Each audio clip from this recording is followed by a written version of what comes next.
एवं अधिकारिता मंत्री तथा जिला प्रभारी मंत्री अविनाश गहलोत ने कहा है कि प्रधानमंत्री नरेंद्र मोदी के नेतृत्व में भारत अभूतपूर्व प्रगति कर रहा है तथा हम देश की 5वीं बड़ी अर्थव्यवस्था बन गए हैं। आने वाले 4-5 सालों में हम दुनिया की 3री बड़ी अर्थव्यवस्था होंगे। प्रभारी मंत्री बुधवार को जिला परिषद सभागार में आयोजित प्रेस वार्ता में केंद्र व राज्य सरकार के बजट एवं विकास कार्यक्रमों पर पत्रकारों से चर्चा कर रहे थे। इस दौरान उन्होंने केंद्र व राज्य सरकार के बजट व योजनाओं के साथ साथ पत्रकारों स्थानीय मसलों से जुड़े सवालों के जवाब दिए तथा साथ ही समस्याओं के समुचित समाधान के लिए जिला कलेक्टर एवं अधिकारियों को निर्देश भी दिए।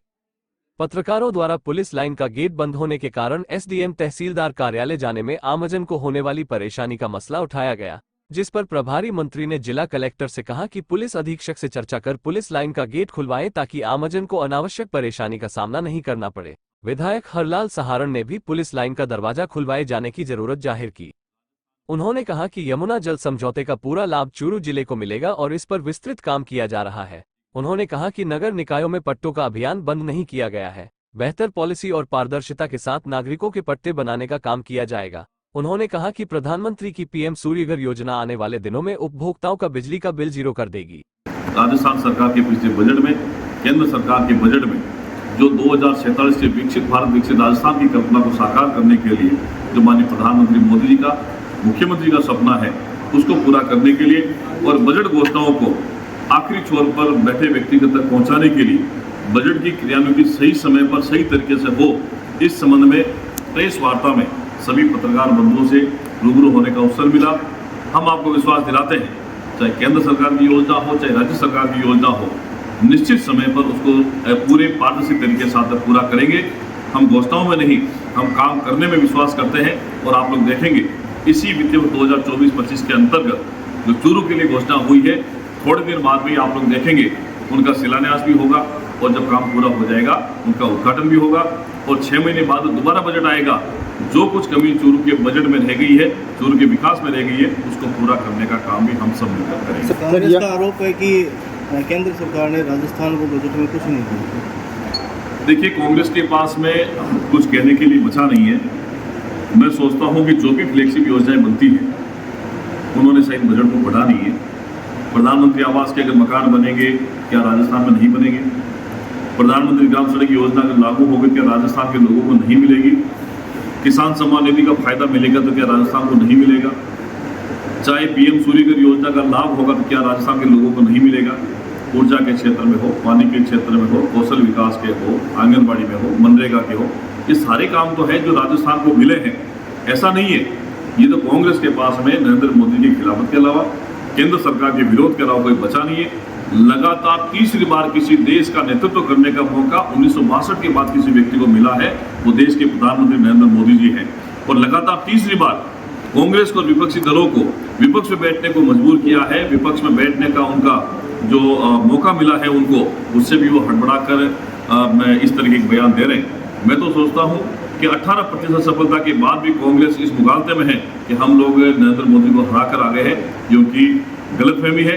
नरेंद्र मोदी जी इस बार 3री बार प्रधानमंत्री बने और 5 साल भरपूर लोगों का जनविश्वास फिर से दोबारा अधिक प्रचंड बहुमत के साथ में आगे बढ़ने के लिए करेंगे। और उनकी जो लोक कल्याणकारी नीतियां हैं, उसी का परिणाम है कि भारत अर्थव्यवस्था के मामले में 3रे नंबर पर आएगा और देश का गौरव, मान सम्मान, स्वाभिमान जो बड़ा है, मैं सोचता हूँ देश की 140 करोड़ जनता के आशीर्वाद के कारण है।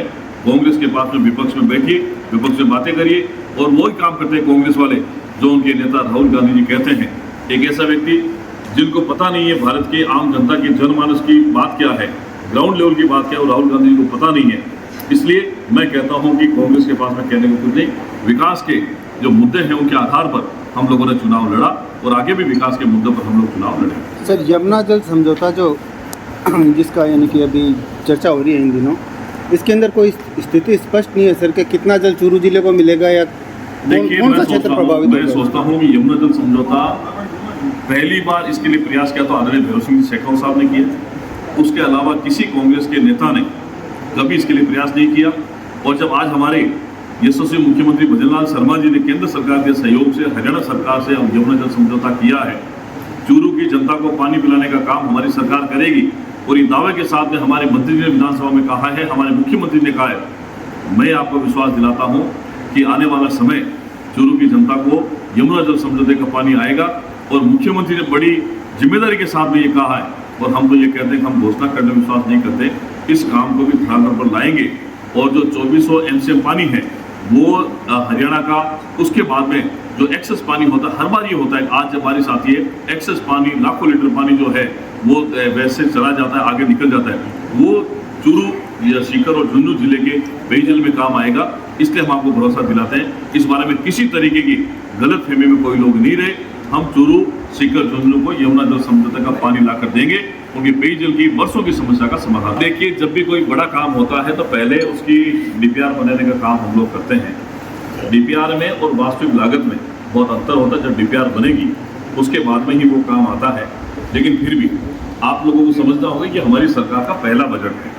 पहला बजट 2.5 महीने लोकसभा चुनाव की आचार संहिता में और पिछले कांग्रेस सरकार के कुप्रबंधन के कारण जो आर्थिक स्थिति बिगड़ी हुई थी राजस्थान प्रदेश की, उसको पुनः पटरी पर लाने का काम हम लोग कर रहे हैं। किसी प्रकार के किसी एक ही व्यक्ति को पीछे मुड़कर देखने की आवश्यकता नहीं है। राजस्थान सरकार हर एक वादे को पूरा करेगी। और मैं तो ये कहता हूँ 2027 तक बिजली के मामले में हम लोग आत्मनिर्भर बनने वाले हैं। और इन्हीं 5 सालों में पानी के मामले में भी राजस्थान का 50% से ज़्यादा हिस्सा जो है पेयजल की आपूर्ति के अंदर आत्मनिर्भर बन जाएगा। जो महत्वपूर्ण घोषणाएं करी चूरू के अंदर, ये 5 करोड़ रुपए की लागत से ओम कॉलोनी चूरू में RUB का निर्माण होगा। और अब मैं इसकी प्रोग्रेस रिपोर्ट बताऊँ, इसका एस्टिमेट बनाकर चीफ इंजीनियर को भेजा जा चुका है। इसमें एक्स्ट्रा किसी लैंड की आवश्यकता नहीं है, तो ये इसका जल्दी टेंडर लगने वाला। दूसरा, गढ़ चूरू शहरी प्राथमिक स्वास्थ्य केंद्र को सेटेलाइट चिकित्सालय में कन्वर्ट करने की घोषणा भी हुई है।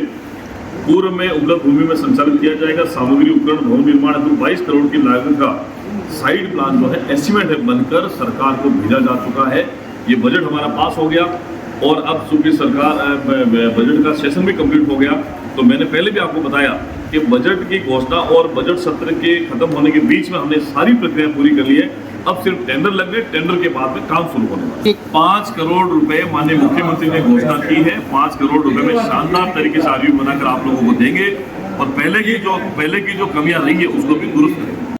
इस दौरान विधायक हरलाल सहारण ने राज्य सरकार के बजट में चूरू को मिले विभिन्न विकास कार्यों की चर्चा की और बताया कि राज्य सरकार अंतिम छोर तक के व्यक्ति के कल्याण के लिए प्रतिबद्धता के साथ काम कर रही है। 5 करोड़ नहीं, 78 करोड़ रुपए राज्य सरकार ने दिए इस बजट से पहले, जो हमने शिलान्यास किया था और हमने पैसे दिए। आज अगस्त नगर जो ओवरब्रिज बन रहा है उसका राज्य सरकार को पैसा 78 करोड़ रुपए अब दिए। अब ये भी आपको बताना चाहता हूं। शिलान्यास किया था राजेंद्र राठौड़, हरलाल सहारण, विक्रम कोटवाल प्रधान प्रमुख MLA मंत्री था तब। और इस 5 साल की सरकार ने आंख मूंदे बैठी रही। या कितने दिन धरना रहा, कितने लोग तो आ रहे थे, परेशान हो रहे थे। और आते ही पहले वो राठौड़ साहब में जाके जिला अध्यक्ष, प्रदेश मंत्री और सारे मेरे पार्टी कार्यकर्ता जयपुर गए और राठौड़ साहब ने दफ्तर ठंडक कि कम से कम मैंने मंत्री महोदय के सामने खड़ा होकर कहा था मेरा चूरू डूब गया, 300 पेपर घर में पानी बढ़ गया। मैं सरकार से चाहूँगा कि मुआवजे की सभी कलेक्टर साहब बैठे हैं, मंत्री महोदय बैठे हैं, और जो 18,500 करोड़ रुपए केंद्र सरकार ने दिए उसमें चूरू का नाम है। 40 शहरों में जुड़ा उसका नाम है, चूरू में चूरू का भी नाम है। इसलिए लगभग स्मार्ट सिटी के लिए 400 करोड़ रुपए मिलेंगे। मेरा राजेंद्र राठौड़ का सपना है कि चूरू में गंदा पानी आधी घंटा में 1 घंटा में यहाँ से बाहर जाए। और अब ये बात देख लो, आपके कारण, आपके सबके कारण, प्रशासन के कारण 12 घंटे 24 घंटे पहले इतना बरसात आने के बाद 60 साल का टूटा, उसके बाद भी पानी निकल गया। मैं इस पत्रकार माध्यम से पूरे प्रशासन को और आयुक्त महोदय को और जिला अध्यक्ष को, पूरी टीम को, हमारी पूरी टीम को, बीजेपी को धन्यवाद देना चाहूँगा। जैसी भी चढ़ गए।